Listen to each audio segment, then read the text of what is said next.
दोस्तों, ये कहानी एक ऑफिस में काम करने वाले दो वर्कर्स की है जो 5 दिनों के लिए एक लिफ्ट के अंदर फंस जाते हैं। अब उन दोनों के साथ वहाँ पर क्या क्या होता है, यही हम आज की इस कहानी में बताने वाले हैं। तो कहानी शुरू होती है और हम जेनिफर को देखते हैं जो काफी रात तक अपने ऑफिस में काम कर रही थी। कल वैलेंटाइन डे था तो जेनिफर अपने एक्स बॉयफ्रेंड को सरप्राइज देने के लिए आज रात ही फ्लाइट से न्यूयॉर्क जा रही थी। इससे रिलेटेड जेनिफर अपने एक्स बॉयफ्रेंड को एक मेल भी लिखती है क्योंकि ये एक सरप्राइज था, इसलिए जेनिफर उस मेल को सेंड नहीं करती। फिर काम खत्म होने के बाद जेनिफर अपना सामान उठाती है और ऑफिस से बाहर निकल जाती है। दूसरी तरफ हम जॉन नाम के एक आदमी को देखते हैं और वो भी अपना काम पूरा करके वहाँ से निकलने के लिए तैयार हो रहा था। फिर जॉन लिफ्ट में चढ़ता है और उसी लिफ्ट में जेनिफर भी होती है। फिर जॉन जेनिफर को बताता है कि 5 दिनों के लिए ऑफिस की छुट्टी है, इसलिए 5 दिन ऑफिस बंद रहेगा। इसके बाद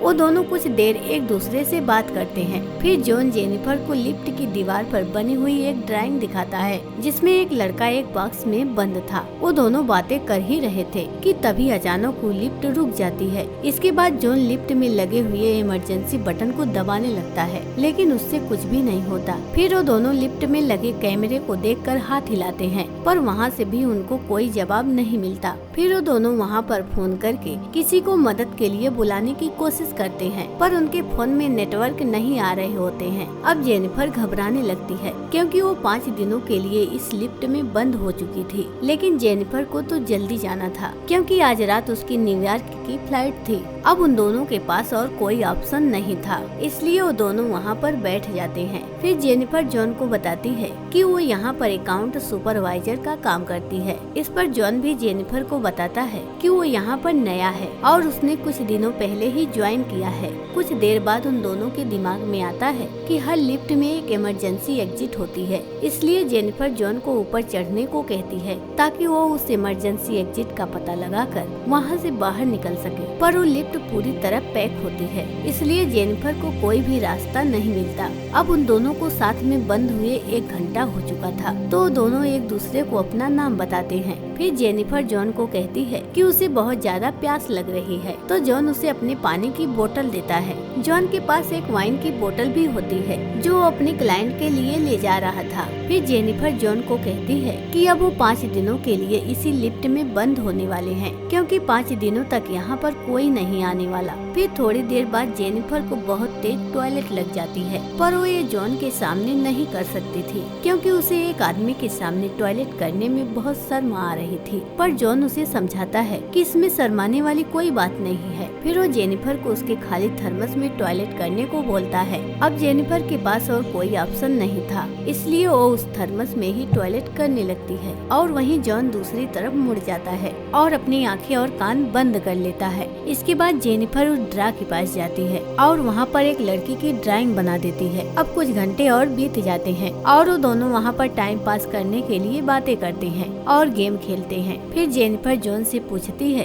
क्या तुम्हारी कोई गर्लफ्रेंड है जो उसे ढूंढते हुए यहाँ तक आ सके? लेकिन जॉन कहता है कि उसकी कोई गर्लफ्रेंड या फ्रेंड नहीं है और ना ही किसी को पता है कि वो यहाँ पर काम करता है। फिर जेनिफर बताती है कि उसका भी यहाँ पर कोई नहीं है और वो आज रात वो अपने एक्स बॉयफ्रेंड से मिलने न्यूयॉर्क जाने वाली थी, पर अब तो फ्लाइट भी मिस हो चुकी है। अब कुछ देर तक वो दोनों बातें करते हैं। फिर जॉन अपनी वाइन की बोतल खोलता है और वो दोनों वहाँ पर बैठकर वाइन पीने लगते हैं। अब बहुत समय बीत चुका था और वो दोनों अपना टाइम पास करने के लिए एक दूसरे की ड्राइंग बनाने लगते हैं। फिर ड्राइंग बनाते हुए जॉन जेनिफर से एक बात कहता है कि मैंने तुमसे एक बात छुपाई है। दरअसल मैंने तुम्हें कई बार ऑफिस के बाहर लॉबी में देखा है और तुम मुझे बहुत ही ब्यूटीफुल लगती हो। ये सुनकर जेनिफर शर्माने लगती है। फिर वो दोनों एक दूसरे को अपनी ड्राइंग दिखाते हैं। जॉन ने जेनिफर की बहुत ही सुंदर ड्राइंग बनाई थी, पर जेनिफर ने जॉन की बहुत ही फनी ड्राइंग बनाई थी। इसके बाद जेनिफर जॉन से कहती है कि उन्हें किसी दूसरे टॉपिक पर बात करनी चाहिए, तो जॉन जेनिफर से खाने के बारे में बात करने लगता है, पर जेनिफर जॉन को वहीं पर रोक देती है और कहती है कि प्लीज खाने के बारे में बात मत करो क्योंकि हमारे पास खाने के लिए कुछ भी नहीं है। फिर जॉन कहता है कि चलो सेक्स के बारे में बात करते हैं, जिस पर जेनिफर कहती है कि हम दोनों को अपने बारे में कुछ बताना चाहिए। सबसे पहले जेनिफर बताती है कि उसने अपने कॉलेज टाइम में अपने बॉयफ्रेंड के साथ लाइब्रेरी में किया था। इसके बाद जॉन की बारी आती है और वो बताता है कि वो पहले जिस ऑफिस में काम करता था वहाँ पर एक बहुत ही सुंदर लड़की थी और उसने उसके साथ कार में किया था। इसके बाद जॉन जेनिफर से पूछता है, क्या मैं तुम्हें किस कर सकता हूँ? जिस पर जेनिफर भी उसे हाँ बोल देती है। फिर वो दोनों एक दूसरे के पास आते हैं और वहीं पर ही इंटीमेट होना शुरू हो जाते हैं। फिर इंटीमेट के बाद जॉन जेनिफर को कहता है कि वो उससे प्यार करने लगा है। इस पर जॉन जेनिफर को कहती है कि वो अभी भी अपने एक्स बॉयफ्रेंड से ही प्यार करती है। जब वो इस लिफ्ट से बाहर निकलेगी तो सीधा अपने एक्स के पास ही जाएगी और उन दोनों के बीच में वापस सब कुछ नॉर्मल हो जाएगा। जॉन जेनिफर को कहता है कि वो उसके साथ ये रिश्ता आगे बढ़ाना चाहता है, पर जेनिफर उसे कहती है कि उनके बीच जो भी कुछ हुआ वो बस कंफ्यूजन था। अब ये सुनकर जॉन थोड़ा सैड हो जाता है। फिर वो जेनिफर को कहता है,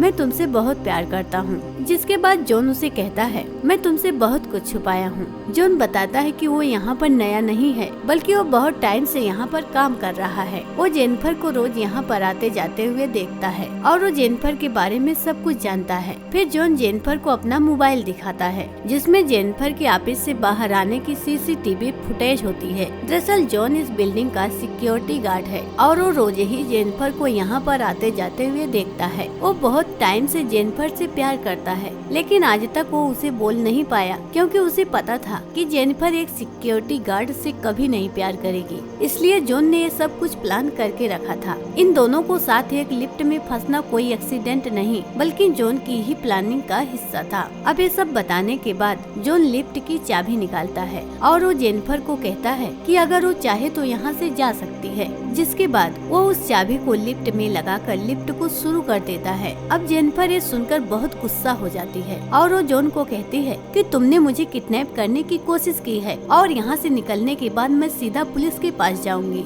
और उन्हें सब कुछ बता दूंगी। अब ये सुनकर जॉन वापस लिफ्ट को बंद कर देता है तो जेनिफर चाबी लेने के लिए भागती है, पर जॉन उसे पकड़ लेता है और जेनिफर अपने आप को छुड़ाने के लिए हाथ पैर चलाने लगती है। जिस दौरान उसका पैर गलती से लिफ्ट की चाबी पर लग जाता है और वो चाबी टूट जाती है। अब ये दोनों सचमुच यहाँ पर फंस चुके थे क्योंकि वो चाबी ही एकमात्र रास्ता था जिससे ये दोनों यहाँ से निकल सकते थे। अब ये देखकर जेनिफर को गुस्सा आता है और वो गुस्से में जॉन के मुंह पर अपना सैंडल मारती है। फिर जॉन भी जेनिफर का मुंह पकड़कर उसे जोर से फ्लोर पर पटक देता है और वो दोनों वहीं पर बेहोश हो जाते हैं। थोड़ी देर बाद दोनों को होश आता है तो जेनिफर जॉन से कहती है कि पूरी बिल्डिंग में सिर्फ तुम ही सिक्योरिटी गार्ड तो नहीं हो सकते।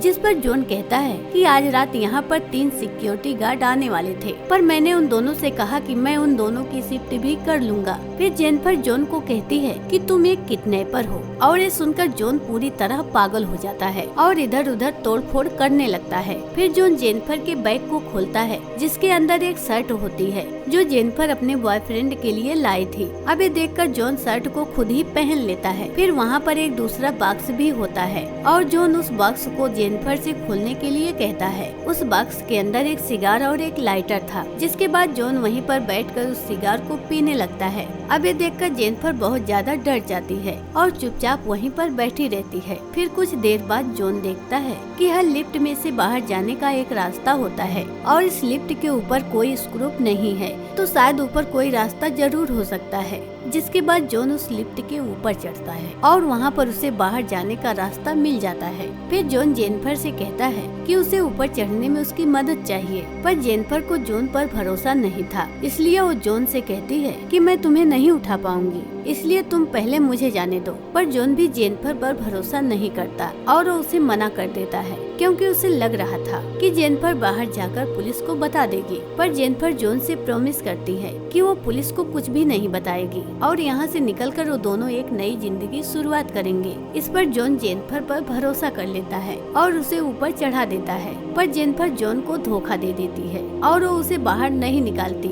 जेनिफर लिफ्ट के साथ लगी हुई सीढ़ियों पर चढ़कर बाहर की तरफ जाने लगती है। अब ये देखकर जॉन गुस्से से पागल हो जाता है और वो भी एक कपड़े की रस्सी बनाकर उस लिफ्ट से बाहर निकल जाता है। जिसके बाद जॉन भी उन सीढ़ियों से जेनिफर की तरफ जाने लगता है। उधर जेनिफर गेट से बाहर निकलने ही वाली थी कि तभी जॉन उसे नीचे से खींच लेता है, जिससे वो दोनों सीधा नीचे आकर लिफ्ट में गिरते हैं और वहीं पर बेहोश हो जाते हैं। थोड़ी देर बाद जब जॉन को होश आता है तो कुछ कागजों को जलाने लगती है, जिससे वहाँ पर फायर अलार्म बज जाए और फायर डिपार्टमेंट वाले आकर उसे बचा ले। थोड़ी देर बाद जॉन को भी होश आने लगता है, पर जेनिफर उसे मारकर बेहोश कर देती है। जिसके बाद जेनिफर सिगार कट्टर लेकर जॉन के प्राइवेट पार्ट को काटने लगती है, पर ये देखकर जॉन बहुत ज्यादा डर जाता है और चिल्लाने लगता है। अब जॉन को तड़पता हुआ देखकर जेनिफर रुक जाती है, जिसके बाद वो अपना मोबाइल फोन निकालती है और जॉन की आवाज को रिकॉर्ड करने लगती है, जिसमें उसने कहा था कि उसने ही जेनिफर को किडनैप किया है। फिर कुछ देर बाद हम बिल्डिंग में एक दूसरे सिक्योरिटी गार्ड को देखते हैं,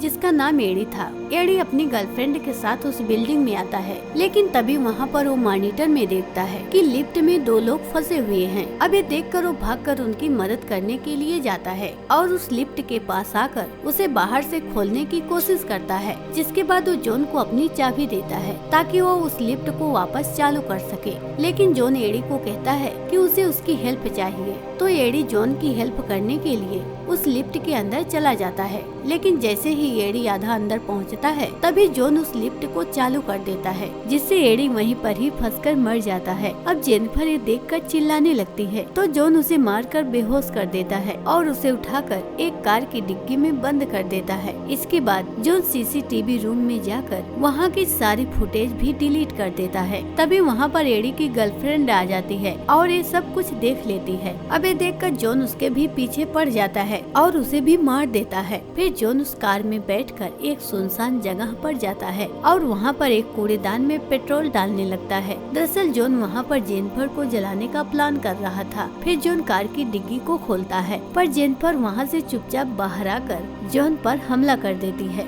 जिसके बाद वो जॉन की कार को लेकर वहाँ से जाने लगती है, लेकिन कुछ दूर जाने के बाद वो कार वहीं पर रोक देती है। जिसके बाद वो कार से जॉन को टक्कर मारती है और जॉन उसी कूड़ेदान में गिर जाता है। फिर जेनिफर उस कूड़ेदान में आग लगा देती है, जिससे जॉन वहीं पर मारा जाता है। दोस्तों, ये मूवी यहीं पर खत्म हो जाती है। कहानी अच्छी लगी हो तो वीडियो को लाइक कीजिए और चैनल को सब्सक्राइब करना ना भूलें। मिलते हैं अगले वीडियो में, तब तक के लिए धन्यवाद।